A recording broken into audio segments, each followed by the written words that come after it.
Runtuhnya rezim Bashar al-Assad di Suriah dan berganti menjadi pemerintahan transisi menjadi perhatian berbagai negara. Amerika menyambut positif pergantian rezim tersebut, namun berharap agar Suriah tidak jatuh ke tangan yang salah seperti ISIS. Selain Amerika, beberapa negara lain seperti Turki juga sudah memperlihatkan sikapnya terhadap gejolak yang terjadi di Suriah. Saat ini pemerintahan transisi sudah terbentuk dan semua pihak berharap kekerasan di Suriah dapat diakhiri. Amerika Serikat menyambut positif pergantian di Suriah dengan tumbangnya rezim Bashar al-Assad setelah serangan oleh sejumlah kelompok pemberontak. Pada saat yang sama, Amerika tetap memiliki sejumlah kepentingan di negara tersebut seperti diungkapkan Menteri Luar Negeri Amerika Serikat dalam sambutan di Departemen Luar Negeri. We have a strong interest in preventing the reemergence of ISIS, given the death and destruction that it's wrought for so long.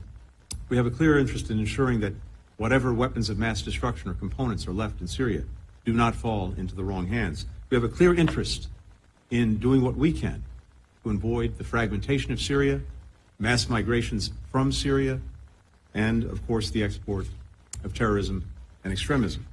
Sebelumnya, pemerintah Amerika Serikat telah mengatakan akan bekerja sama dengan mitra regional termasuk Irak, Israel, Turki, dan Yordania untuk memastikan transisi yang aman. Essentially, there has been a civil war in Syria for 13 years, which has transformed into something totally different in the past few days. I wouldn't say that it has ended yet, because there are still a lot of moving parts with a lot of different actors with a lot of different agendas involved. Rezim al-Assad telah menguasai Suriah sekitar setengah abad, diawali dengan ayah Bashar al-Assad, Hafiz al-Assad, pada tahun 1970-an. Sebagai ungkapan kegembiraan, banyak warga Suriah menumbangkan patung Hafiz al-Assad di penjuru Suriah setelah Bashar al-Assad mengasingkan diri ke Rusia.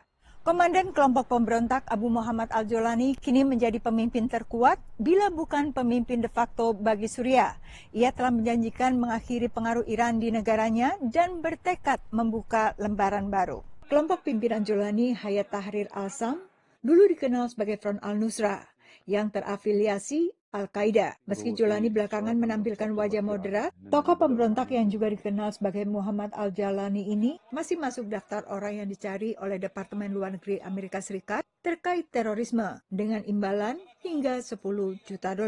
I wouldn't call him a bad or a good guy. He is a political and a military leader, and he will, more than he is a military leader, he will have to become a political leader to ensure the smoothest possible transition, because even after Assad left, Israel bombing a lot of different spots in Syria, from Latakia to Golan Heights to a bunch of other places, to Turkey-backed SNA militants fighting with the Kurds in Manbij and beyond.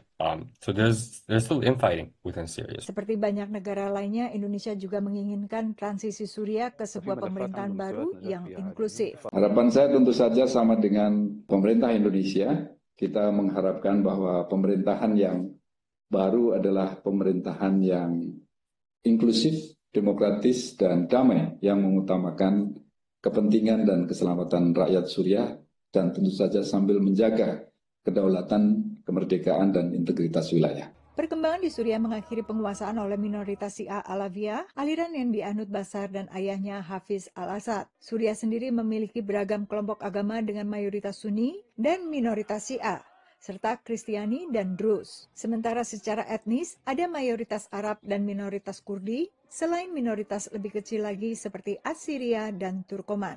Dari Alexandria, Virginia, Yuni Salim, Karlina Amkas, dan tim VOA.